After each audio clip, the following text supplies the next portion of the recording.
വിസ്മയാത്മകമായ ഉദാസനങ്ങൾക്ക് നൽകിയതും അങ്ങയുടെ പരിത്രാണത്തിന്റെ ഫലം ഞങ്ങൾ നിരന്തരം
പുത്രന്റെയും പരിശുദ്ധാത്മാവിന്റെയും നാമത്തിൽ സമാധാനം നിങ്ങളോടുകൂടെ.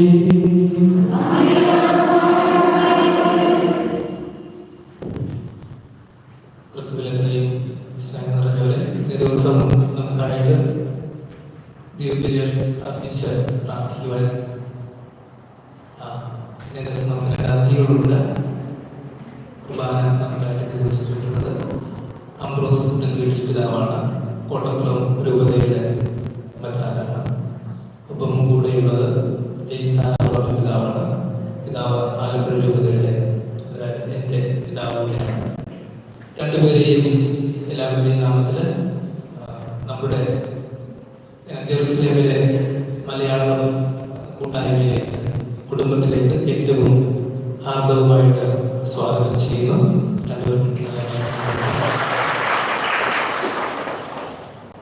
ഇന്നേ ദിവസം ദിവ്യബലിയിൽ പ്രത്യേക നിയോഗങ്ങൾ സമർപ്പിച്ച് പ്രാർത്ഥിക്കുന്നത് മത്തായി മരോക്കൽ മറ്റ് വിശ്വാസികൾക്ക് വേണ്ടിയിട്ട് പ്രത്യേകിച്ച് നിത്യ സൗഭാഗ്യം ലഭിക്കുന്നതിന് പ്രാർത്ഥിക്കാം. ഒപ്പം ഡേവിസ് ചിറ്റിലപ്പള്ളി, അന്നമ്മ തുണ്ടത്തിൽ, ഏലിക്കുട്ടി സെബാസ്റ്റ്യൻ ഇവരെ നിത്യ സമ്മാനത്തിന് അർഹരാക്കണമെന്ന് സർവശക്തനായ ദൈവത്തോടെ വിചാരിച്ചു നമുക്ക് പ്രാർത്ഥിക്കാം. പ്രത്യേക നിയോഗങ്ങൾ നീറ്റ് എക്സാം വിജയത്തിന് വേണ്ടിയിട്ട് അയ്യോല ബിനോയ്, സ്ഥലം വാങ്ങുന്നതിനും ഭവന നിർമ്മാണത്തിനും വേണ്ടി സിൽവി, ദൈവത്തിന് കൃതജ്ഞത അർപ്പിച്ചുകൊണ്ട് റോബിൻ, MBBS എക്സാം പാസ്സാകുന്നതിനും ദൈവ കരുണ ലഭിക്കുന്നതിന് വേണ്ടിയിട്ട് തോമസ്, ഇവരുടെ നിയോഗങ്ങളും നമ്മുടെ ഓരോരുത്തരുടെയും പ്രത്യേക നിയോഗങ്ങളും ഒപ്പം നമ്മളോട് പ്രാർത്ഥന സഹായം ആവശ്യപ്പെട്ടുള്ള എല്ലാവരെയും ഓർത്തുകൊണ്ട് ദൈവത്തിന് നമുക്ക് ദിവ്യബലി പ്രാർത്ഥിക്കാം.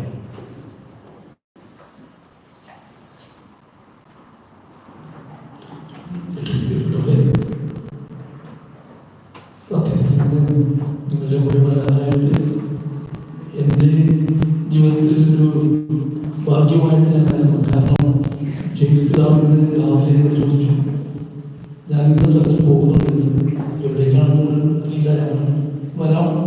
അങ്ങനെയാണ് പിതാവ് കരുതുന്ന കുർബാനയാണ് ഇന്ന് പിന്നെ ചെല്ലുന്നത്. പ്രത്യേകിച്ച് നിങ്ങളുടെ വളരെ സന്തോഷമുണ്ട്. ജോസഫിനെ കാണാൻ പറ്റി. ഞാൻ വീട്ടത്തിന് റോമിൽ ചെല്ലുന്നതാണ്. പിന്നെ കണ്ടു, ഇപ്പോൾ ഇവിടെ വന്നപ്പോൾ നമ്മുടെ മുതിർന്നവരെ കണ്ടു. പേരുകളൊക്കെ കൃത്യമായിട്ട് ചോദിക്കാൻ സമയം കിട്ടിയില്ല. നമ്മുടെ ജീവിതത്തിൽ പലപ്പോഴും പല കാര്യങ്ങളും നമ്മൾ വിചാരിക്കുന്ന പോലെ തന്നെയാണ്. യോഹന്നാന്റെ സുവിശേഷം 1-ാം അധ്യായത്തിൽ പത്രോസിനെ പരിചയപ്പെടുത്തുന്നത്, ഈശോയെ പരിചയപ്പെടുത്തുന്നത് അന്ത്രയോസാണ്. പത്രോസിനോട് ഒരു ദിവസം പറയും, ഞാനൊരു വിശുദ്ധായി കണ്ടു. അപ്പോൾ അവൻ എവിടെയാണ് വന്ന് കാണും എന്ന് പറയും. പിന്നെയാണ് കർത്താവ് പിന്നാലെ പോകുന്നത്. ജീവിതത്തിൽ അതുപോലെയൊക്കെ സംഭവിക്കുന്നു. ഇന്ന് ദിവ്യകാരുണ്യത്തിന്റെ അല്ലെങ്കിൽ ദൈവകാരുണ്യയുടെ ഞായറാഴ്ച എന്ന് പറയുന്ന ദിവസം വിശുദ്ധ തോമസ് ലീഹയുടെ ദിവസം കൂടിയായിട്ടുള്ളതാണ്. തോമസിന്റെ ജീവിതത്തിൽ നമുക്കറിയാവുന്ന കാര്യമുണ്ട്. യേശു നഷ്ടപ്പെട്ട നിമിഷം ഒരു കൂട്ടം തെറ്റിപ്പോയ ഒരു മനുഷ്യനെ പോലെ അതിൽ ഒരു അളവിയാണ്. അതുകൊണ്ടാണ് യേശു വന്നപ്പോൾ അവൻ കൂടി ഉണ്ടായിരുന്നില്ല. സങ്കടം വരുമ്പോഴേ എല്ലാവരും ഒറ്റപ്പെട്ടു പോകും, നമ്മളെപ്പോഴും മാറി നിൽക്കും. പക്ഷേ തിരിച്ചു വന്നപ്പോൾ ഈശോയെ കണ്ടെത്തുന്നതാണ്. അപ്പോൾ നമ്മുടെ ജീവിതത്തിൽ ഈ കാലത്ത് വീട്ടിൻ്റെ ആരോഗ്യം പറഞ്ഞാൽ നമുക്ക് കൂട്ടം തെറ്റാതെ നഷ്ടപ്പെട്ടു പോകാതെ ഒരുമിച്ചായിരിക്കുന്നത്.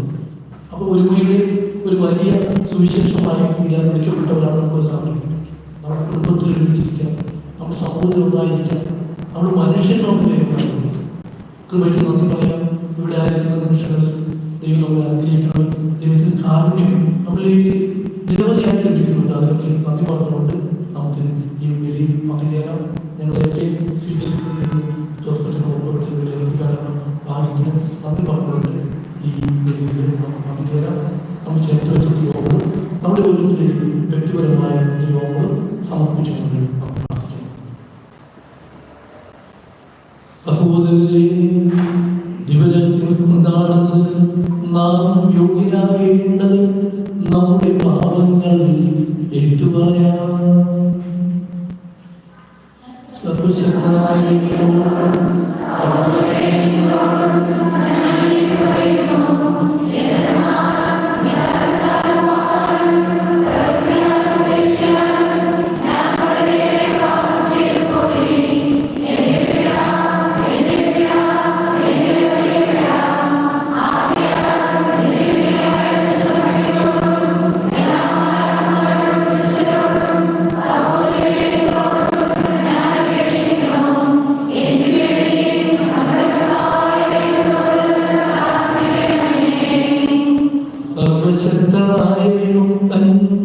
നമ്മുടെ പാപങ്ങൾ പൊറുത്ത് നമ്മെ നിത്യജീവിതത്തിലേക്ക് നയിക്കുമാറാകട്ടെ.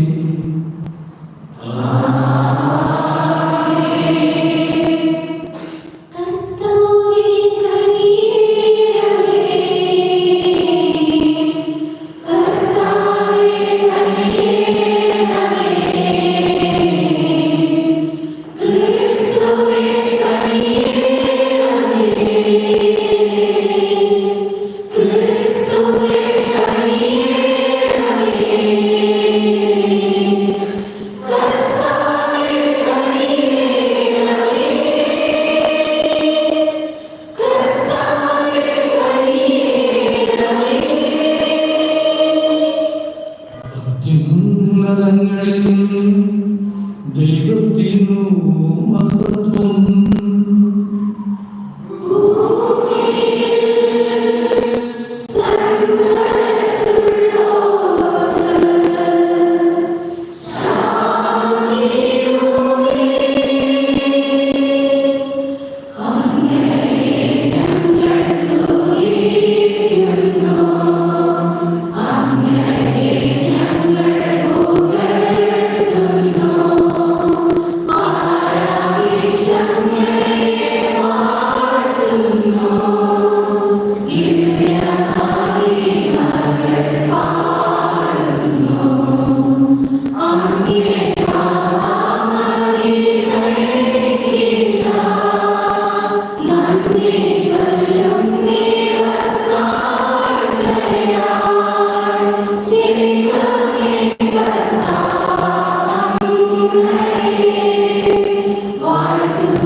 തിരുനാളിന്റെ പുനരാഗമനത്തിൽ തന്നെ സമർപ്പിതരായിരിക്കുന്ന ജനത്തിന്റെ വിശ്വാസം ഉജ്ജ്വലിപ്പിക്കുന്നുണ്ട്. ഇവരെല്ലാം കഴിഞ്ഞ കൃപ വർദ്ധിപ്പിക്കണം. അങ്ങനെ ഏത് തൊട്ടിയാണ് ശുദ്ധീകൃതരായതും ഏതാത്മാവാൽ നവജന്മം പ്രാപിച്ചവരായും ഏത് രക്തത്താൽ രക്ഷിക്കപ്പെട്ടവരായും ഉചിതമായ ബുദ്ധിശക്തിയുടെ അവർ കഴിക്കുമാറാകട്ടെ. അങ്ങയോടുകൂടി പരിശുദ്ധാത്മാവുമായ എന്നും ദൈവമായി ജീവിക്കുകയും വാഴുകയും ചെയ്യുന്ന അങ്ങേ പുത്രൻ ഞങ്ങളുടെ കർത്താവുമായ യേശു ക്രിസ്തു വഴി ഈ പ്രാർത്ഥന കേട്ടരുളണമേ.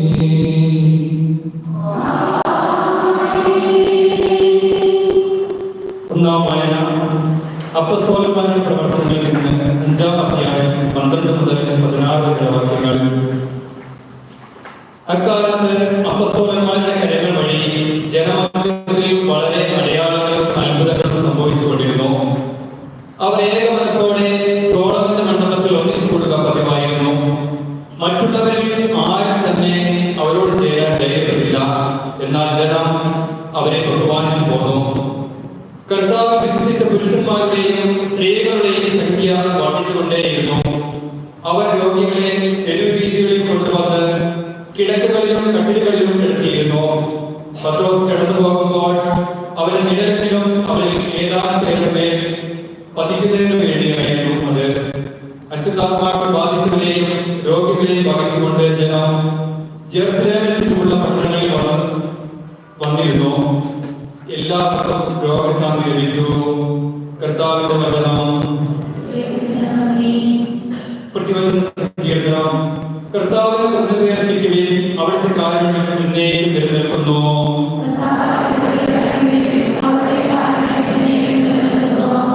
അവിടുത്തെ കാരുണ്യം ശാശ്വതമാണെന്ന് ഇസ്രായേൽ പറയട്ടെ.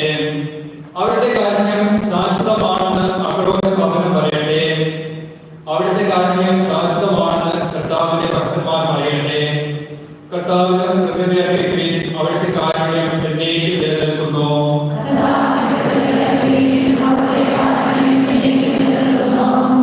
പണിക്കാർ ഉപേക്ഷിച്ചു കളഞ്ഞ കല്ല് മൂലക്കല്ലായി തീർന്നു. ഇത് കർത്താവിന്റെ പ്രവൃത്തിയാണ്. ഇത് നമ്മുടെ ദൃഷ്ടിയിൽ വിസ്മയാവഹമായിരിക്കുന്നു. കർത്താവ് ഒരുക്കിയ ദിവസമാണെന്ന് ഇന്ന് സന്തോഷിച്ചുല്ലസിക്കാം. കർത്താവിന് കൃതജ്ഞത അർപ്പിക്കുവിൻ, അവിടുത്തെ കാരുണ്യം എന്നേക്കും നിലനിൽക്കുന്നു.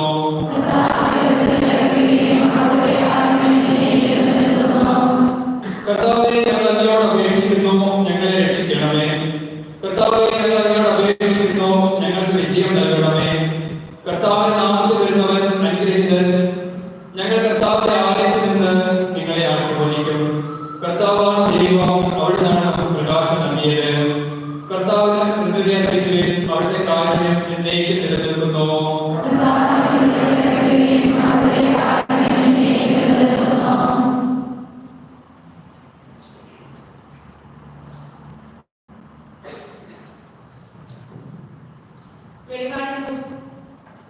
വെളിപാടിന്റെ പുസ്തകത്തിൽ നിന്നുള്ള വായന. നിങ്ങളുടെ സഹോദരനും പീഡകളിലും രാജ്യത്തിലും ക്ഷമാപൂർവമായ സഹനത്തിലും യേശുവിൽ നിങ്ങളോടൊപ്പം പങ്കുചേർന്നതുമായ യോഹന്നാനായ ഞാൻ ദൈവവചനത്തെയും യേശുവിനെ കുറിച്ച് നൽകിയ സാക്ഷ്യത്തെയും പ്രതി പത്മോസ് എന്ന ദ്വീപിലായിരുന്നു.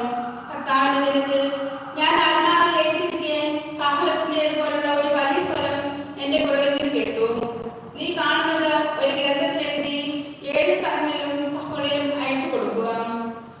എന്നോട് സംസാരിച്ച സ്വരം ശ്രദ്ധിക്കാൻ തിരിഞ്ഞു നോക്കിയപ്പോൾ സ്വർണ്ണനിർമ്മിതമായ 7 ദീപപീഠങ്ങൾ ഞാൻ കണ്ടു.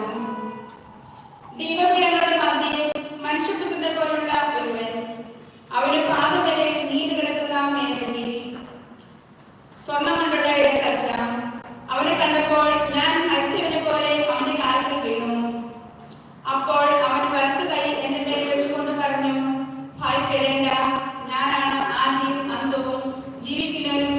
ഞാൻ മനുഷ്യനായിരുന്നു, എന്നാൽ ഇതാ ഞാൻ എന്നേക്കും ജീവിക്കുന്നു. മരണത്തിന്റെയും നഗരത്തിന്റെയും താക്കോലുകൾ എന്റെ കയ്യിലുണ്ട്. അതുകൊണ്ട് ഇപ്പോൾ ഉള്ളവയും ഭാവിയിൽ സംഭവിക്കാൻ ഇരിക്കുന്നവരുമായി ഈ ദർശനത്തിൽ കാണുന്ന സകലതും രേഖപ്പെടുത്തുക. കർത്താവിന്റെ വചനം.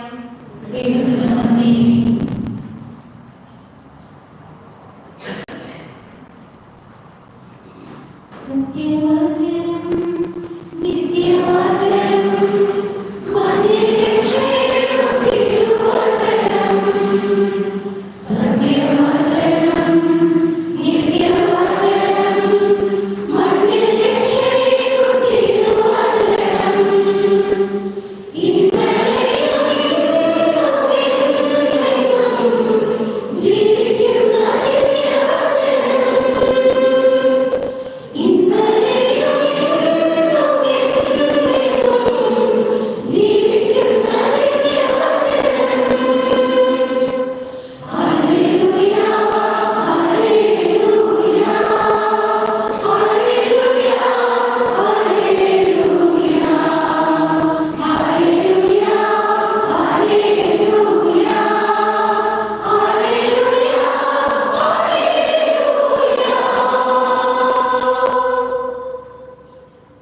കർത്താവ് നിങ്ങളോടുകൂടെ.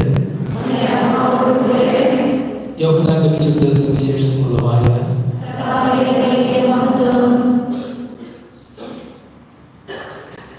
ആഴ്ചയുടെ ആദ്യ ദിവസമായ അന്ന് വൈകിട്ട് ശിഷ്യന്മാർ യഹൂദരെ ഭയന്ന് തലകടച്ചിരിക്കെ യേശു വന്ന് അവരുടെ മധ്യയിൽ നിന്ന് അവരോട് പറഞ്ഞു, നിങ്ങൾക്ക് സമാധാനം. ഇപ്രകാരം പറഞ്ഞുകൊണ്ട് അവൻ തന്റെ കൈകളും പാർശ്വവും അവരെ കാണിച്ചു. കർത്താവിനെ കണ്ട ശിഷ്യന്മാർ സന്തോഷിച്ചു. യേശു വീണ്ടും അവരോട് പറഞ്ഞു, നിങ്ങൾക്ക് സമാധാനം. പിതാവിനെ അയച്ചതുപോലെ ഞാനും നിങ്ങളായിരിക്കുന്നു. ഇത് പറഞ്ഞിട്ട് അവരുടെ മേൽ വിശ്വസിച്ചുകൊണ്ട് അവരോട് അരുളി ചെയ്തു, നിങ്ങൾ പരിശുദ്ധാത്മാവിനെ സ്വീകരിക്കുവിൻ.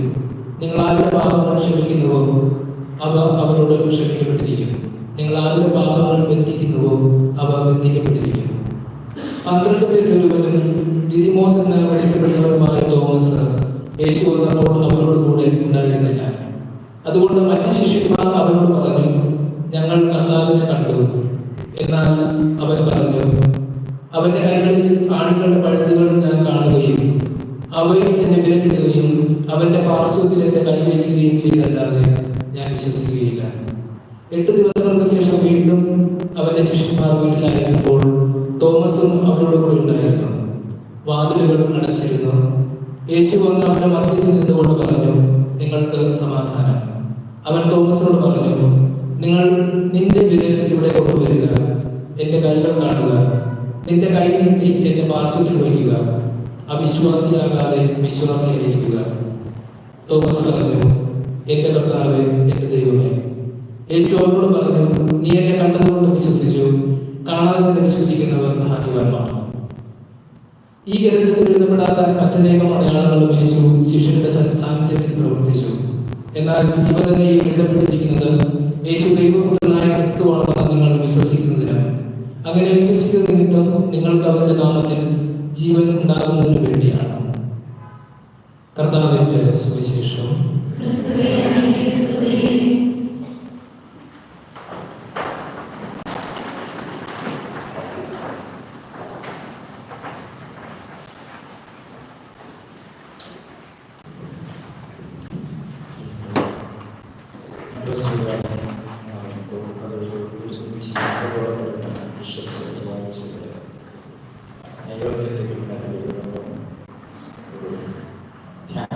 പരിശീലനത്തിനുമായിട്ട് എത്തിയതാണല്ലോ. അതിൻ്റെ ഒരു ഭാഗമാണ് സ്വാധീനങ്ങൾ നമ്മുടെ വിജയത്തിൽ പങ്കുചേരാൻ സാധിക്കുന്നത്. നിങ്ങളുടെ പുസ്തകത്തിൽ നന്ദി പറയുന്നു. നിങ്ങൾ ഇവിടുത്തെ സാഹചര്യങ്ങളൊക്കെ കുറച്ചൊക്കെ കഴിച്ചുകൊണ്ടോ കാണുകയോ വളരെ ചാലഞ്ചിങ്ങായ സാഹചര്യങ്ങളുണ്ടായിട്ടും ദീപയ്ക്ക് വേണ്ടി സമയം മാറ്റിയെടുക്കുന്നതിനും ഇത്ര ഭക്തിപൂർവ്വവും അതുപോലെ തന്നെ തീവ്രതയോടുകൂടി ഒത്തിരിയാണ് ദൈവങ്ങളാണെന്ന് ഉറപ്പുണ്ട്. ഞങ്ങളിവിടെ എന്തിനാണ് ഒരുമിച്ച് കൂട്ടിയതെന്ന് പറഞ്ഞാൽ ദൈവജനം അത് ഉയർന്നു വീണ അത് വിശുദ്ധ രഹസ്യങ്ങൾ സാക്ഷാത്കരിച്ച ഈ നാട്ടിൽ നിന്ന് സുവിശേഷം കേൾക്കുമ്പോൾ അതിന് വലിയൊരു പുതുമയാണ്. നമുക്ക് കൂടുതൽ അനുഭവപ്പെടുന്നുണ്ടാവാം. നാട്ടിൽ നിങ്ങളുടെ പ്രിയപ്പെട്ടവരോട് പറ്റിയേണ്ട ഉത്തരവാദിത്വം നൽകുന്നു. ഈ തോമസ് ലീനായ കർത്താവ് പ്രത്യക്ഷപ്പെട്ട സ്ഥലത്താണ് നിങ്ങളെ അവിടെ കുർബാന ചെയ്ത സ്ഥലത്തുണ്ട്. അവിടെ വിശുദ്ധ അവിടെ സുവിശേഷം വായിക്കുമ്പോൾ ഈ മുറിയിലായിരുന്നു കർത്താവ് ഈ വാതിലാണ് കർത്താവ് കടയിൽ തുറന്നത്. ഇവിടെ വെച്ചാണ് പരിശുദ്ധമാണ് വിശ്വസിച്ചത്. ഇവിടെ വെച്ചാണ് ശിഷ്യന്മാരെ ആരെങ്കിലും കഴിക്കുന്നത്. ഇവിടെയാണല്ലോ വിശുദ്ധ നമുക്കറിയാം. ബുദ്ധിയോടുകൂടെ അവിടെ നിൽക്കുന്നത് പ്രത്യേകതകളുണ്ട്. ഏതാണ്ട് നടാൻ ചെയ്യുന്ന സ്ഥലം, നിങ്ങൾ താമസിക്കുന്ന ഈ സ്ഥലം, വളരെ ഈ ഒരുമിച്ച് കൂടുന്ന സ്ഥലം എത്രയോ പവിത്രമാണ്. ഈ ഞായറാഴ്ചയ്ക്ക് പല പേരുകളുണ്ട്. ഒരു പേര് പുതിയ ഞായറാഴ്ച, നമ്മുടെ മനസ്സിലേക്ക് ഓടിയെത്തുന്നവരുടെ തിരുനാളും അതുകൊണ്ട് തന്നെ ഇപ്പോൾ മസ്ജിദായിട്ട് മറ്റുള്ള സംഭവത്തിലാണ്. എന്നാലും ഇതിന് പുതിയ ഞായറാഴ്ച എന്ന പേര് പറയാൻ വൈറ്റ് സൺഡേ, കുറച്ചു ലത്തീൻ പേര് ആൽബീസ് എന്ന പേര് നൽകാനുള്ള കാരണം ഈ പെസഹ ശനിയാഴ്ച രാത്രി അന്നാണ് ജ്ഞാനസ്നാനം മുതിർന്നവർ സ്വീകരിച്ചിരുന്നത്. ജ്ഞാനസ്നാനം സ്വീകരിക്കുന്ന നേരത്തെ അവരെല്ലാവരെയും ഇങ്ങനെ വാഴ്ത്തി നിറഞ്ഞതിന് ശേഷം തൈലം പുരട്ടും. വിശുദ്ധ മൂറോം തൈലം, സുഗന്ധമുള്ള തൈലം പുരട്ടിയിട്ട് അവർക്കൊരു വെള്ള വസ്ത്രം കൊടുക്കുമായിരുന്നു. ആ വെള്ള വസ്ത്രത്തിൽ ഒരാഴ്ച അത് മാറ്റാതെ ആ വസ്ത്രം മാത്രം ധരിക്കുമായിരുന്നു. അതിനുശേഷം അടുത്ത ഞായറാഴ്ച അവരെ പൊതു ക്രൈസ്തവ സമൂഹം സ്വീകരിക്കുകയും അവിടെ വെച്ച് പിന്നീട് സാധാരണ മറ്റുള്ളവർക്ക് വസ്ത്രം ധരിക്കുക. അപ്പോൾ ഈ ഒരാഴ്ച അവർ ഈ പുതിയ വസ്ത്രം ധരിച്ചുകൊണ്ടിരുന്നത് കൊണ്ടാണ് ഇതിന് പുതിയ ഞായറാഴ്ച എന്നുള്ള പേര് വന്നിട്ടുള്ളത്, അല്ലെങ്കിൽ വൈറ്റ് സാൻഡേ. വിശുദ്ധ കർത്താവിന്റെ ഉദ്ധാനത്തിന്റെ 8-ാം ദിനം സംഭവിക്കുന്ന കാര്യമാണ്. നമ്മളതൊന്ന് അതിനുശേഷം തീർച്ചയായിട്ടും അന്നത്തെ സുവിശേഷം 8-ാം ദിവസത്തെ സംഭവം തോമസ് ലീഹായ്ക്കുള്ള സവിശേഷമായ പ്രത്യക്ഷീകരണമായതുകൊണ്ട് പൊതു ഞായറാഴ്ച നമ്മൾ വിശുദ്ധ അപ്പോസ്തലന്റെ തിരുനാളായിട്ട് ആഘോഷിക്കുന്നു. ഇതുകൂടാതെ ജോൺ പോൾ രണ്ടാമൻ പാപ്പ, വിശുദ്ധ ജോൺ പോൾ പാപ്പ ദൈവകാരുണ്യയുടെ ഭക്തിയെ അങ്ങേറ്റം പ്രചോദിപ്പിച്ചുള്ള വിശുദ്ധ സിസ്റ്റർ ഫൗസ്റ്റീനയ്ക്ക് ലഭിച്ച ഒരു വെളിപാടിൽ ഉള്ളത് ഈ ഞായറാഴ്ച, കരുണയുടെ ഞായറാഴ്ച ആഘോഷിക്കണമെന്നുള്ള കുറിപ്പുകളുണ്ടായിരുന്നു. അതിനെ ആസ്പദമാക്കി പിന്നീട് ഇത് കരുണയുടെ ഞായറാഴ്ചയായിട്ട് അറിയപ്പെടുന്നതിന്റെ പ്രാർത്ഥനയുടെ കാരുണ്യം നമ്മൾ കേട്ടതുപോലെ ദൈവത്തിന്റെ കാര്യത്തെ പ്രഖ്യാപിക്കും. പ്രാർത്ഥനകളുടെ കരുണയാണ് മുന്തുന്നത്. അതുകൊണ്ട് ഇത് ദൈവകരുണയുടെ ഞായറാഴ്ചയായി. ഞായറാഴ്ച ഇങ്ങനെയൊക്കെ ഒരു പേര് നൽകാറുണ്ട്. അതിന്റെ ചരിത്ര പശ്ചാത്തലത്തിൽ വായിക്കുന്ന സുവിശേഷത്തിന്റെ പശ്ചാത്തലത്തിൽ അതുമല്ലെങ്കിൽ ആ ഞായറാഴ്ച യോഗത്തിന്റെ പശ്ചാത്തലം അങ്ങനെയാണ് ഇങ്ങനെ പൊതു ഞായറാഴ്ച, ദിവ്യകരുണയുടെ ഞായറാഴ്ച എന്നതിനെപ്പറ്റി നമ്മൾ ആഘോഷിക്കുന്നത്. എല്ലായിടത്തും നമുക്കുള്ള അനുഗ്രഹം, കർത്താവിനെ പറ്റി നമുക്കുള്ള ഏറ്റവും നല്ല അനുഭവം തന്നെ കർത്താവ് കരുണയാണ്. അത് പല വിധത്തിൽ നമ്മൾ അനുഭവിക്കുന്നു. തോമസ് ലീഹായുടെ കാര്യത്തിലും ഈ കരുണ നീട്ടിക്കൊടുക്കുക ശാക്തത്തിന് കർത്താവ് നിന്ന് കൊടുക്കുക. മറ്റുള്ളവർ അപ്പോസ്തലന്മാരെ ഞങ്ങൾ കണ്ടു എന്നേ പറഞ്ഞു. തോമസ് ലീഹ കണ്ടാൽ പോലെ തുടരണം. ഓക്കെ, നീ തൊട്ടു, എൻ്റെ ശരീരത്തെ തൊട്ടുപോകണം, എൻ്റെ മാർഗത്തെ തൊട്ടുപോകണം, എൻ്റെ മുറിവുകളെ തൊട്ടുപോകണം. മനുഷ്യരുടെ ശാക്തങ്ങളുടെ ഗതികളും നിന്ന് കൊടുക്കുന്നതാണ് കരുണ. അങ്ങനെയാണ് നിങ്ങൾ മാതാപിതാക്കൾ മക്കളുടെ എത്രയോ ശാക്തങ്ങൾക്ക് കരുണപൂർവ്വം നിന്ന് കൊടുക്കുന്നത്.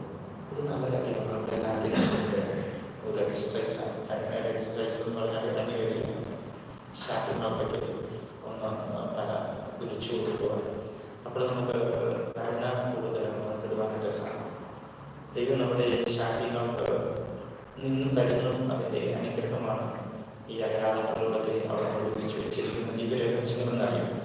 എന്നാലും കർത്താവ് അതിൻ്റെ ഒടുവിൽ പറയുന്ന വാക്യം നമുക്കുള്ള വലിയൊരു അനുഗ്രഹം കൂടിയാണ്. നീ കണ്ടതുകൊണ്ട് വിശ്വസിച്ച് കാണാതെ വിശ്വസിക്കേണ്ടതാണ് അനുഗ്രഹിക്കുകയാണ്. എപ്പോഴും കാണുന്നത് കൊണ്ടല്ല, കാണുന്നത് അടയാളമാണ്. ഇപ്പോൾ നമ്മൾ വണ്ടി നേരെ എതിർ വരുമ്പോൾ ഞാൻ സൈഡ് കൊടുക്കാമെന്ന് പറയുന്നത് കാണുമ്പോൾ ചെയ്യുന്ന കാര്യമാണ്. പക്ഷെ അവിടുത്തെ പരാതിപ്പെടുന്നതിന് നല്ലത് ലെഫ്റ്റ് സൈഡ് വഴി പോയിട്ടിരിക്കുന്ന മരിക്കുകയാണ് സൈഡ്. അതൊരു കൺവെൻഷനാണ്. അത് നമുക്കറിയാം. ഒന്നൊരു അടയാളമാണ്.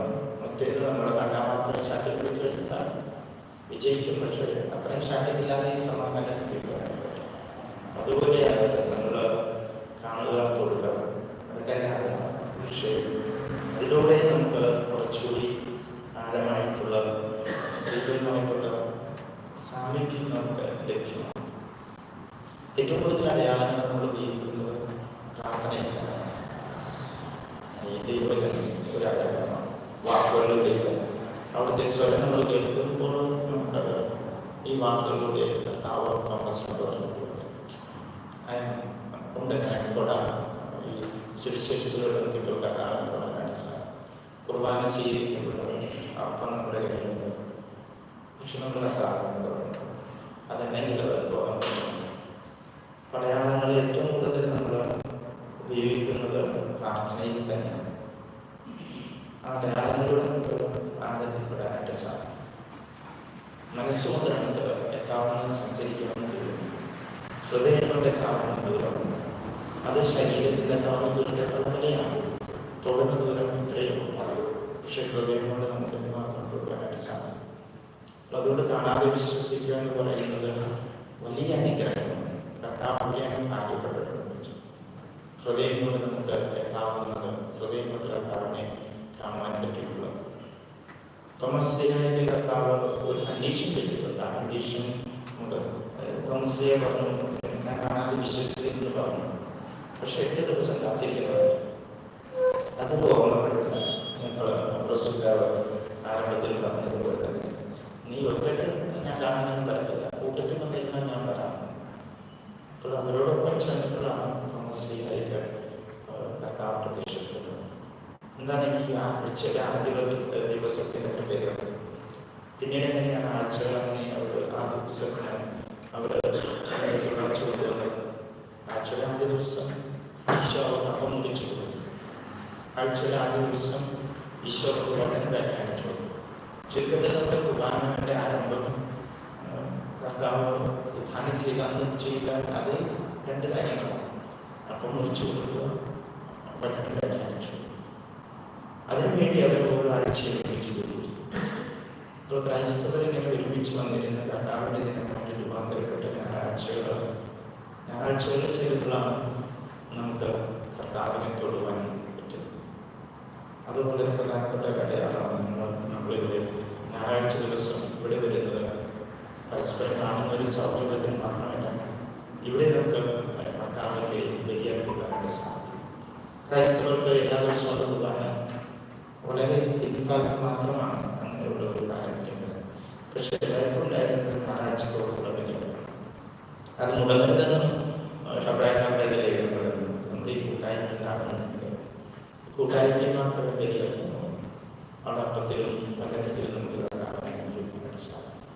നമ്മൾ ആ കാര്യത്തിലൊക്കെ കഴിയുന്നവരും വളരുന്നവരുമാണ്. അങ്ങനെ ഒരു നല്ല കുടുംബ പാരമ്പര്യം ലഭിച്ചതുകൊണ്ട് ഇത്ര അകലെയായിരുന്നു പല കാരണങ്ങളുണ്ട് മാറ്റിവെക്കാവുന്നതായിരുന്നു നമ്മൾ ഓടിയെത്തുന്നത്. പ്രധാനപ്പെട്ട അച്ഛന്മാരെ അതിന് നൽകുന്ന ഈ മാസ്റ്റർ അറ്റൻഷൻ വളരെ വലുതാണ്.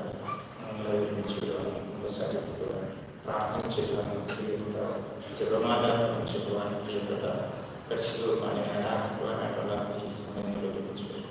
ഞാൻ ഗ്രഹത്തിനൊക്കെ നന്ദി പറയുക. വിശുദ്ധ തോമസ് ലീഗ നമുക്ക് വേണ്ടി പറഞ്ഞ ആ ഒരു ഏറ്റുപറച്ചു, എൻ്റെ കർത്താവെ എൻ്റെ ദൈവമേ. ഒരു സസ്പെൻസ് ഉണ്ട് ഈ സുവിശേഷത്തിൽ. നീ തൊടുതന്നെ പറഞ്ഞു, തോമസ് തൊട്ടില്ലെങ്കിൽ ചോദിച്ചിട്ടും അറിയത്തില്ല. തൊട്ട് കഴിഞ്ഞാൽ അദ്ദേഹത്തിന് സാക്ഷ്യപ്പെടുത്താം.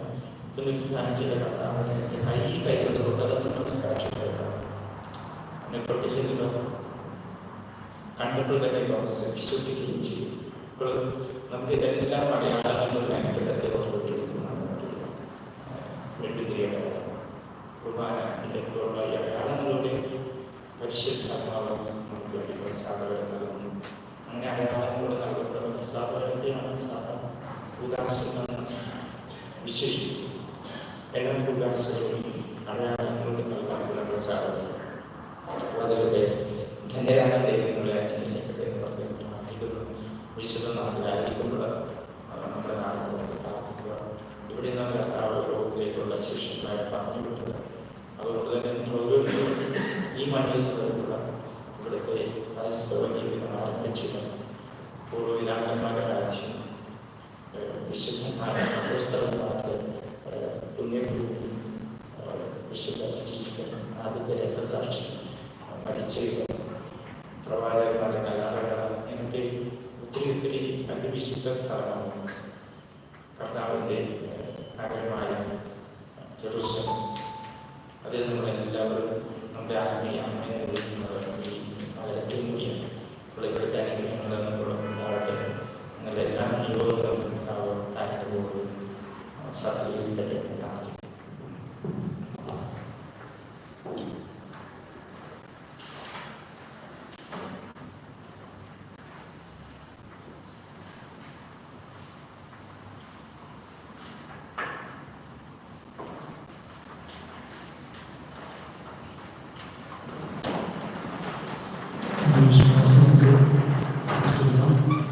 ജീവിതത്തിൽ ഞാൻ വിശ്വസിക്കുന്നു.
വിനയത്തോടെ നമുക്ക് ദൈവത്തോട് പ്രാർത്ഥിക്കണം. ദൈവപുത്രന്റെ പ്രാർത്ഥനകളും യാതനകളും ശ്രമിച്ച അവിടുന്ന് നമ്മൾ കാണുകയും കാരുണ്യപൂർവ്വം കടാക്ഷിതമാകട്ടെ.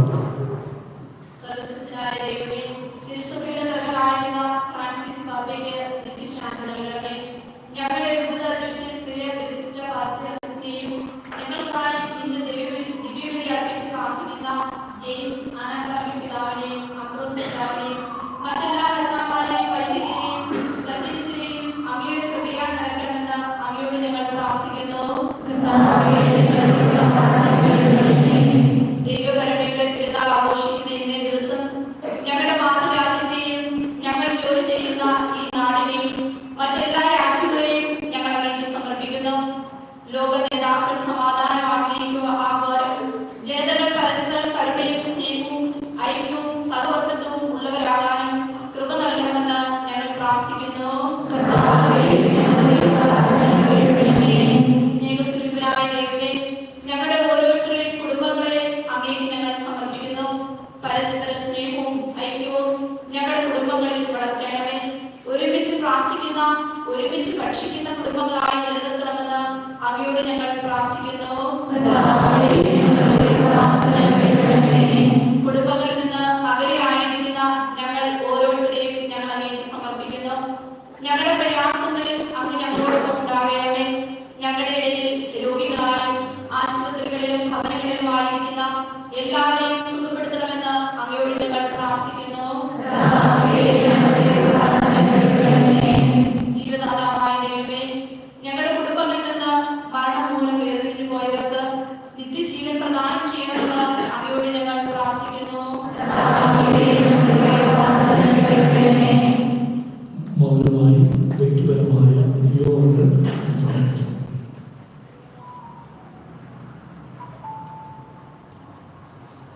ദൈവമേ, കാലയളവിലെ മനുഷ്യരുടെ ജീവിതം നിരവധി ആവശ്യങ്ങൾ സമൂഹത്തിന് വിധേയമാണെന്ന് അറിയുന്നവരും അങ്ങേ വിളിച്ചുവെച്ചിട്ടുള്ളവരും അഭിലാഷങ്ങൾ ശ്രമിക്കുകയും അങ്ങനെ വിശ്വസിക്കുന്ന പ്രാർത്ഥനകൾ സ്വീകരിക്കുകയും ചെയ്യണമേ. നമ്മുടെ കർത്താവായ ക്രിസ്തു വഴി ഈ പ്രാർത്ഥന കേട്ടുകൊള്ളണമേ.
ഈ മക്കൾ സ്തുതിക്കാതെ പ്രാപിക്കുമാറാകട്ടെ.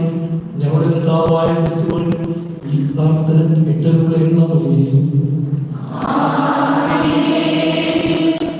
കർത്താവ് നിങ്ങളോടുകൂടി. ഹൃദയങ്ങൾ ഉയർത്തുവിൻ. നമ്മുടെ കർത്താവായ ദൈവത്തിന് നന്ദി പ്രകാശിപ്പിക്കാം.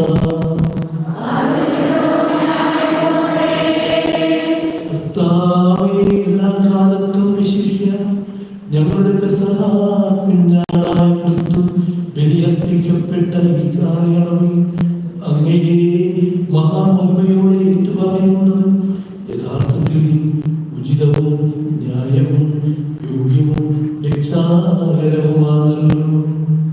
എന്നാൽ അവിടുന്നാണ് ലോകത്തിന്റെ പാപങ്ങൾ നീക്കുന്ന യഥാർത്ഥ കുഞ്ഞാട്. അവിടുന്ന് മരിച്ചുകൊണ്ട് ഞങ്ങളുടെ മരണം സംഹരിക്കുകയും ഉദ്ധാരം ചെയ്തുകൊണ്ട് ജീവൻ പുനരുദ്ധരിക്കുകയും ചെയ്തു. ആകയാൽ പെസഹ സന്തോഷത്താൽ ഭൂതലത്തിലെ സകല ജനങ്ങളും ആഹ്ലാദിക്കുന്നു. മാത്രമല്ല ഉന്നത ശാക്തികന്മാർ മാലാഖവൃന്ദങ്ങൾ അവിരാമം സ്തുതിച്ചുകൊണ്ട് അങ്ങേ മഹത്വത്തിന്റെ ഗീതം ഒന്നു ചേർന്നാലപിക്കുന്നു.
വിശുദ്ധിയുടെയും ഉറവിടമായ സത്യമായും പരിശുദ്ധമാകുന്നു. ആകയാൽ അങ്ങേ ആത്മാവാണ് പരിഗണം പോലെ ഈ കാര്യങ്ങൾ പവിത്രമാക്കണമേ. അങ്ങനെ ഞങ്ങൾക്കായ ഞങ്ങളുടെ കർത്താവായ യേശുക്രിസ്തുവിന്റെ ശരീരവും രക്തവുമായി തീരുമാറാകട്ടെ. അവിടുന്ന് കൊടുക്കപ്പെട്ട് സമരസാലെ ഇടം സഹിച്ചപ്പോൾ അപ്പമെടുത്ത് കൃതജ്ഞത പ്രകാശിപ്പിച്ച് മുറിച്ച് ശിഷ്യന്മാർക്ക് കൊടുത്തുകൊണ്ട് അറിയിച്ചിരിക്കുന്നു. എല്ലാവരും ഇതിൽ നിന്ന് വാങ്ങി ഭക്ഷിക്കുന്നു. എന്തെന്നാൽ ഇത് നിങ്ങൾക്ക് വേണ്ടി അർപ്പിക്കാനിരിക്കുന്ന എൻ്റെ ശരീരമാകുന്നു.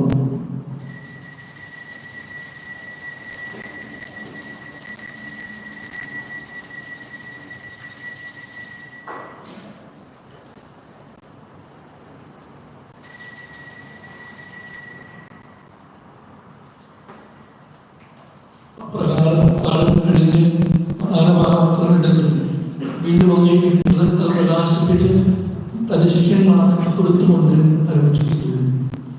എല്ലാവരും വാങ്ങി ഇതിൽ നിന്ന് കുടിക്കുന്നു.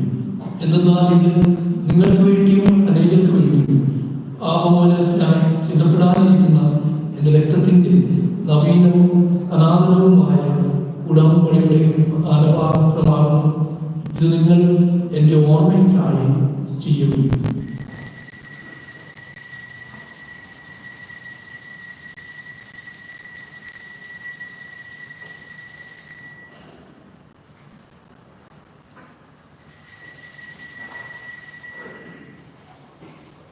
വിശ്വാസത്തിന്റെ രഹസ്യം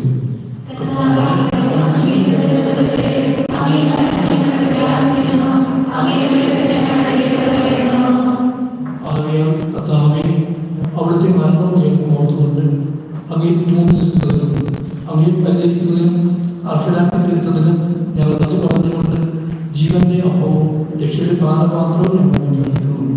ക്രിസ്തുവിന്റെ ശരീരത്തിലും രക്തത്തിലും പങ്കുചേരുന്ന ഞങ്ങളെ പരിശുദ്ധാത്മാവുമായി ചേർക്കണമെന്ന് താഴ്മയോടെ ഞങ്ങൾ അപേക്ഷിക്കുന്നു.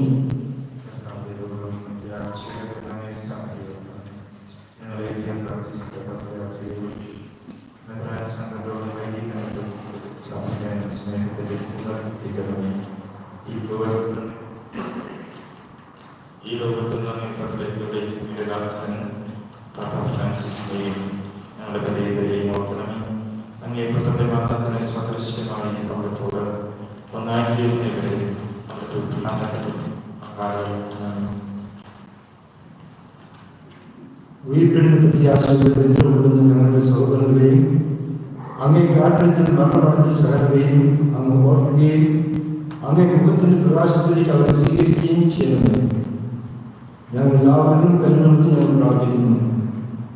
അങ്ങനെ ദൈവമാതാവായ കന്യാമറിയത്തോടും ആ കന്യകയുടെ കർത്താവായ ആക്കപ്പെട്ട യേശുവിനോടും അനുഗ്രഹീതരായ അപ്പോസ്തലന്മാരോടും കാലാകാലങ്ങളിൽ അങ്ങയെ പ്രസാദിപ്പിച്ച സകല വിശുദ്ധരോടുമൊത്ത് പ്രത്യേകിച്ച് വിശുദ്ധ അൽഫോൻസുമാരോടൊത്ത് നിത്യജീവനിൽ പങ്കുചേരുവാൻ ഞങ്ങളെ അർഹരാക്കുകയും അങ്ങേ പുത്രനായ യേശു ക്രിസ്തു വഴി ഞങ്ങൾ അങ്ങയെ സ്തുതിക്കുകയും മഹത്വപ്പെടുത്തുകയും ചെയ്യുമാറാകട്ടെ.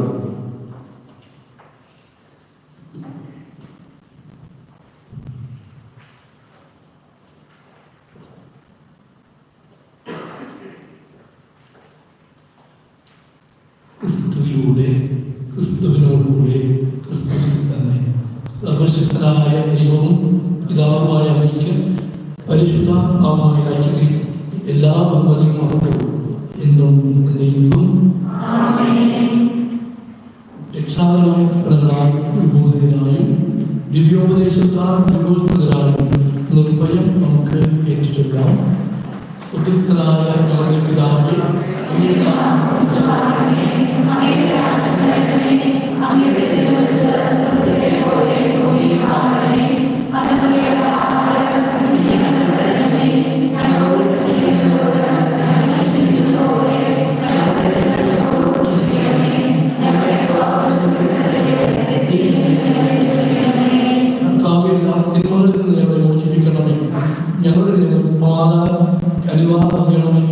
അനുഗ്രഹപൂർണമായ പ്രത്യാശയും ഞങ്ങളുടെ രക്ഷകനായ യേശുക്രിസ്തുവിന്റെ ആവരണവും വീക്ഷിച്ചുകൊണ്ട് കരുണയുടെ സഹായത്താൽ ശക്തി പ്രാപിച്ചു ഞങ്ങളെപ്പോഴും ആപത്തിൽ നിന്ന് മോചിതരാവുകയും എല്ലാ വിപത്തുകളിൽ നിന്നും സുരക്ഷിതരാവുകയും ചെയ്യുമാറാകട്ടെ.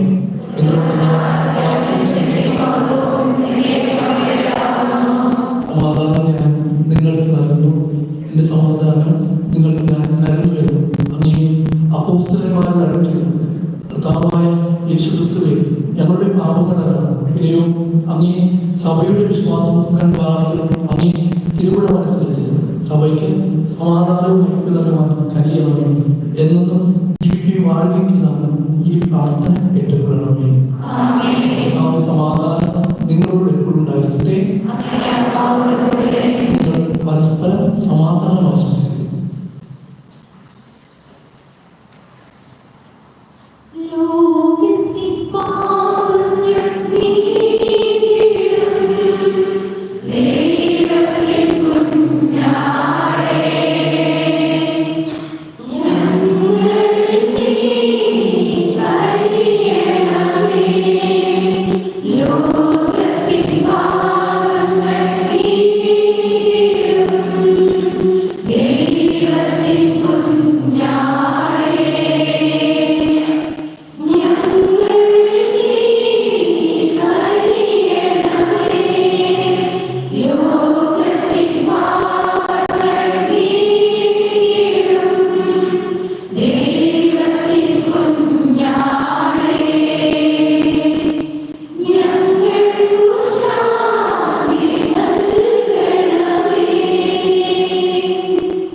ഇതാ ദൈവത്തിന്റെ കുഞ്ഞാടിനും ഇതാ ലോകത്തിന്റെ പാപങ്ങൾ നീക്കുന്നവരും കുഞ്ഞാടിന്റെ വിരുന്നിന് ക്ഷണിക്കപ്പെട്ടിരിക്കുന്നവരാണ് ഗീതർ.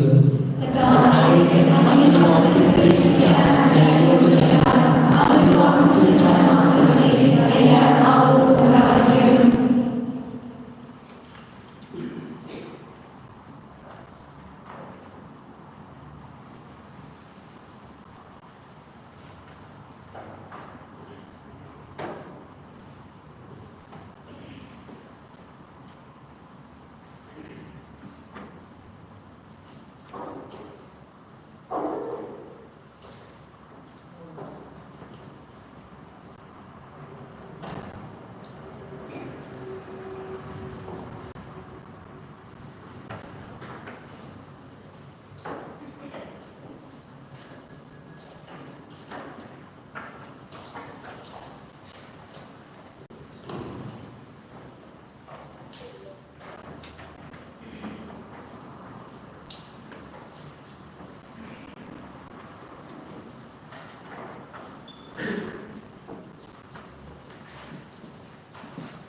പ്രിയമുള്ള വൈദികരെ, സഹോദരങ്ങളെ, ആദ്യമേ തന്നെ ഇന്ന് നമുക്കായി ദിവ്യബലി അർപ്പിച്ച അംബ്രോസ് പിതാവിനെ, അംബ്രോസ് പിതാവിനെ ഏറ്റവും ഹൃദയത്തിലെ വാർഷിക നന്ദി പറയുകയാണ്. പിതാവ് ഞാൻ ആദ്യം സൂചിപ്പിച്ചതുപോലെ കോട്ടപ്പുറം രൂപത മെത്രാനാണ്. വളരെ സരസമായ ഒരു സംസാര ശൈലിയുടെയും അതുപോലെ തന്നെ നമ്മൾ ആദ്യം ഒരാളെ കാണുമ്പോഴുള്ള യാതൊരുവിധ അപരിചിതത്വവും പുലർത്താതെ വളരെ സ്നേഹത്തോടുകൂടെ സൗഹൃദത്തോടുകൂടെ സംസാരിച്ചു കിടക്കുന്ന ഒരു വ്യക്തിത്വമാണ് അപ്രസ്തുതമുള്ളത്. ഇന്ന് നമുക്ക് വേണ്ടി ദിവ്യബലി അർപ്പിക്കുകയും നമ്മുടെ എല്ലാ നിയോഗങ്ങളും സമർപ്പിച്ച് ദൈവസന്നിധിയിൽ പ്രാർത്ഥിക്കുകയും ചെയ്ത അപ്രസ്തുതന് ജെറുസലേം കുടുംബത്തിന്റെ പേരിൽ ഇവിടെ ആയിരിക്കുന്ന എല്ലാ വൈദികരുടെയും പേരിലുള്ള നന്ദി അറിയിക്കുന്നു. പിതാവിനെ ചെറിയൊരു സമ്മാനം നൽകാനായിട്ട് ജോസഫിനെ ഏറ്റവും സ്നേഹത്തോടെ ക്ഷണിക്കുന്നു.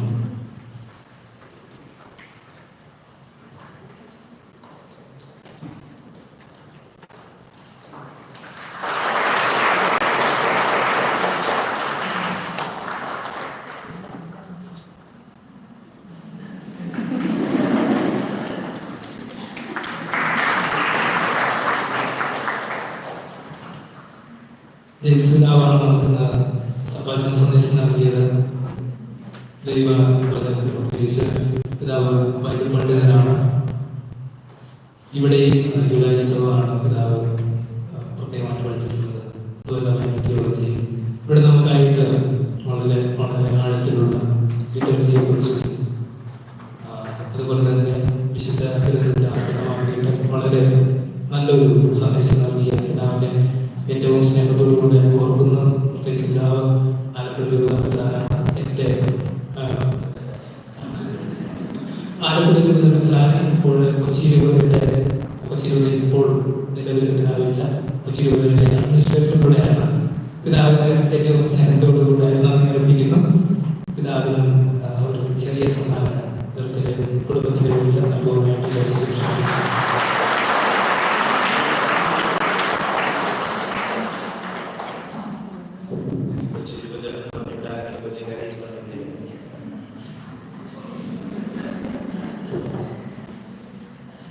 രണ്ടു കാര്യങ്ങൾക്കും ഒരിക്കൽക്കൂടി നന്ദി പറയുന്നു. നല്ലൊരു കയ്യടി രണ്ടുപേരും കൊടുക്കാം. ഈ ഒരാഴ്ച കാലം ഈ രീതിയിൽ ഗ്രൂപ്പിനോടുകൂടെ ധ്യാനിക്കുകയും പ്രാർത്ഥിക്കുകയും ചെയ്തതിലൂടെ ആയിരുന്നു. തിരിച്ച് കൊടുക്കുന്ന പ്രസ്തുതാവ് നാളെ തന്നെ തിരിച്ച് നാട്ടിലേക്ക് പോകുന്നതാണ്. തിരിച്ചുതാവ് 3 ദിവസം കൂടെ തീർച്ചയായിട്ടുണ്ടായിരിക്കും. രണ്ടുപേരെയും ദിവസം ഓർക്കുകയും അവരുടെ എല്ലാവിധ പ്രവർത്തനങ്ങളിലും പ്രവർത്തനങ്ങളിലും ദൈവത്തിന്റെ അനുഗ്രഹവും സഹായവും എപ്പോഴും ഉണ്ടാകട്ടെ എന്ന് പ്രാർത്ഥിക്കുകയും ആശംസിക്കുകയും ചെയ്യുന്നു. ഇന്ന് മുതൽ നമുക്ക് അൽഫോൻസാമ്മയുടെ നൊവേന ആരംഭിക്കുകയാണ്. നൊവേനയ്ക്ക് ശേഷം ഉണ്ടാകും. നൊവേനയിൽ പങ്കുചേർന്ന് അൽഫോൻസാമ്മ മാധ്യസ്ഥം പ്രാർത്ഥിക്കുകയാണ്. എല്ലാവരും നടത്തുവാനും പ്രത്യേകമായിട്ട് ഓർമ്മിപ്പിക്കുന്നു. അതുപോലെ തന്നെ നൊവേന പുസ്തകങ്ങൾ നിങ്ങൾക്കായിട്ട് വിതരണം ചെയ്യുന്നുണ്ട്. അതാരും എടുത്തുകൊണ്ട് വീട്ടിൽ പോകുന്നത് ഒരാഴ്ചയിൽ ചെല്ലുന്ന പുസ്തകങ്ങളുടെ എണ്ണം കുറയ്ക്കാനായിട്ട് ഇവിടെ ഓർമ്മിപ്പിക്കുന്നു. അതുപോലെ തന്നെ ഈ തിരുനാളിന്റെ നൊവേന സമാപനത്തിൽ അൽഫോൻസാമ്മയുടെ തിരുനാളുണ്ട്. തിരുനാളിന് പ്രസിദ്ധിമാരാകാൻ ആഗ്രഹിക്കുന്ന എല്ലാവരും സാക്ഷിയിൽ വന്ന് ജോലിക്ക് ശേഷം പേര് നൽകിയിട്ട് പോകണമെന്നുകൂടെ ഓർമ്മിപ്പിക്കുന്നു. സമാപന ആശീർവാദങ്ങൾ നമുക്ക് എല്ലാവർക്കും എഴുതിയെടുക്കാം.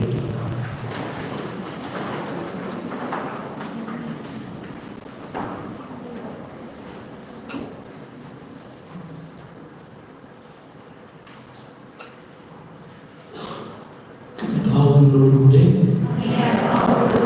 നമുക്ക് പ്രാർത്ഥിക്കാം. സർവശക്തനായ ദൈവമേ, പെസഹായുടെ സ്വീകരണം ഞങ്ങളുടെ മനസ്സിൽ നിരന്തരം കരുതലുവാൻ അനുഗ്രഹിക്കണമെന്ന് ഞങ്ങൾ പ്രാർത്ഥിക്കുന്നു. ഞങ്ങളുടെ കർത്താവായ ക്രിസ്തുവോട് ഈ പ്രാർത്ഥന ഇട്ടുകൊള്ളണമേ.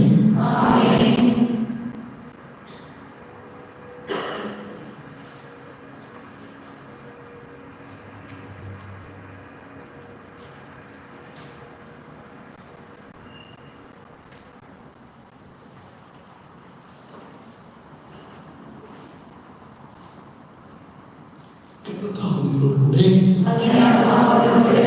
ശ്രമിച്ച് ആശീർവാദം തൻ്റെ ഏകജാതം ദാനം വീണ്ടെടുപ്പിന്റെയും ദത്തെടുപ്പിന്റെയും ദാനം നിങ്ങൾക്ക് നൽകാൻ അനുകൂടാകുകയും തന്റെ കൃപയ ആനന്ദമെന്തരാകുവാൻ നിങ്ങളെ അനുഗ്രഹിക്കുമാറാകട്ടെ. അവിടുത്തെ വീണ്ടെടുപ്പ് വഴി ശാശ്വത സ്വാതന്ത്ര്യത്തിന്റെ ദാനം നേടിയ നിങ്ങൾ അവിടുത്തെ മഹാമത്സര നിത്യാവകാശം പങ്കാളികളായി തീരാൻ ഇടയാവുമാറാകട്ടെ. വിശ്വാസത്തിലൂടെ ജ്ഞാനസ്ഥാനം ക്രിസ്തുവിനോടൊപ്പം ഉയർത്തെഴുന്നേറ്റ് നിങ്ങൾ ഇപ്പോൾ സുഹൃത ജീവിതമായി പിതൃരാജ്യമായ സ്വർഗ്ഗത്തിലൊന്ന് ചെയ്യുവാൻ യോഗ്യരായി തീരുമാറാകട്ടെ. പിതാവും പുത്രനും പരിശുദ്ധാത്മാവുമായ സർവശക്തനായ ദൈവത്തിനാലും നിങ്ങൾ വന്നളഞ്ഞ് എന്നും നിലനിൽക്കുമാറാകട്ടെ. ദിവ്യപൂജ സമാപിച്ചു. Hallelujah, hallelujah.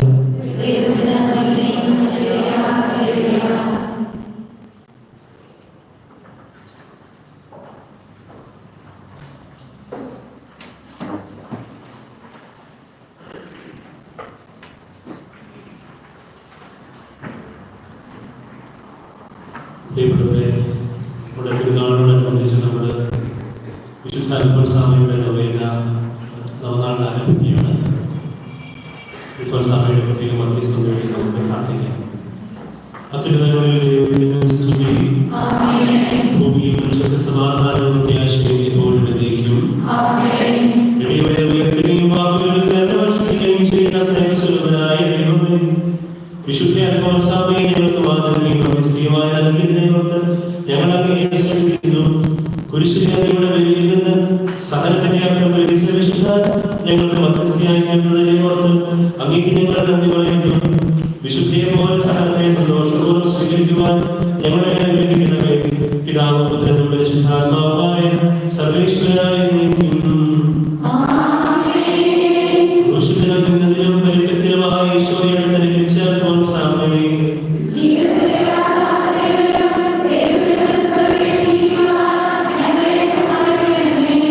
ലോകത്തിലുള്ള സകലരെയും തങ്ങളുടെ ആവശ്യങ്ങളിൽ സഹായിക്കാൻ വിശുദ്ധ അൽഫോൻസാമ്മയെ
ദൈവകൃപയിൽ ആശ്രയിച്ചുകൊണ്ട് വിശുദ്ധ അൽഫോൻസാമ്മയെ ഞങ്ങൾക്ക് വേണ്ടി അപേക്ഷിക്കണമേ എന്ന് പ്രാർത്ഥിക്കാം. ക്രമവും അനീതിയും യുദ്ധങ്ങളും അവസാനിപ്പിച്ച് ലോകരാഷ്ട്രങ്ങളെല്ലാം ശാന്തിയിലും സമാധാനത്തിലും ജീവിക്കുവാൻ സഹായിക്കണമെന്ന് ഞങ്ങൾ പ്രാർത്ഥിക്കുന്നു.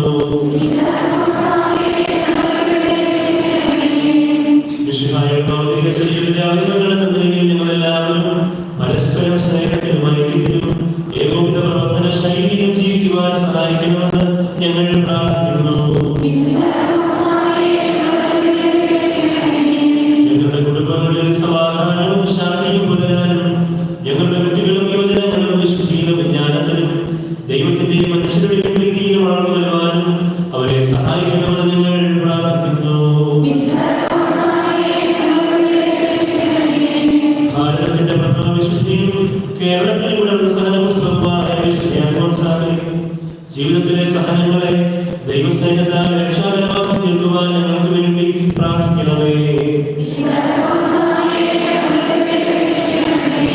നിശബ്ദമായ നമ്മുടെ വ്യക്തിപരമായ പ്രാർത്ഥനകൾ അൽഫോൻസാമ്മയുടെ പ്രത്യേക മധ്യസ്ഥതയിൽ ഈശോയ്ക്ക് കാഴ്ചയർപ്പിക്കാം.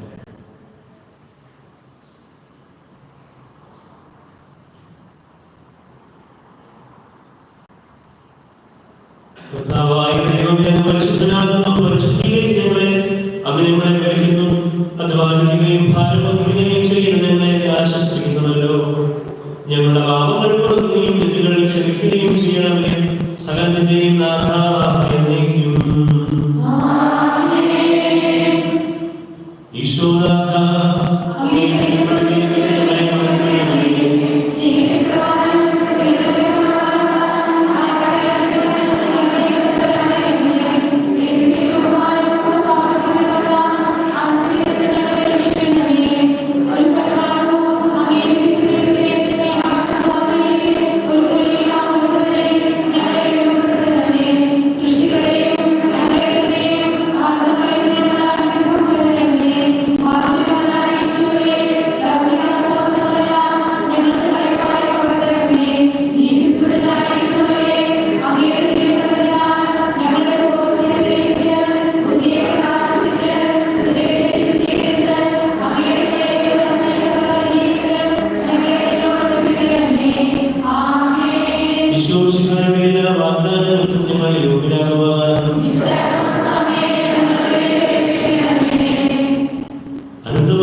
ജീവിതത്തിന്റെ പ്രതികൂല സാഹചര്യങ്ങളെയും ക്ലേശങ്ങളെയും ക്ഷമാപൂർവ്വതയുടെ പാപത്തിന്റെയും രോഗത്തിന്റെയും എല്ലാ ബന്ധനങ്ങളിൽ നിന്നും വിമുക്തി പ്രാപിക്കുവാനും ഞങ്ങളെ അനുഗ്രഹിക്കണമേ. നമ്മുടെ വിശ്വാസികളായിരിക്കുകയും പിതാവായ ദൈവത്തിന്റെ സ്നേഹവും പരിശുദ്ധാത്മാവിന്റെ സഹവാസവും വിശുദ്ധ അൽഫോൻസാമ്മയുടെ പ്രത്യേക മധ്യസ്ഥവും സഹായവും നിങ്ങളെല്ലാവരോടും കൂടെ ഉണ്ടായിരിക്കട്ടെ, ഇപ്പോഴും എപ്പോഴും എന്നേക്കും.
Thank you.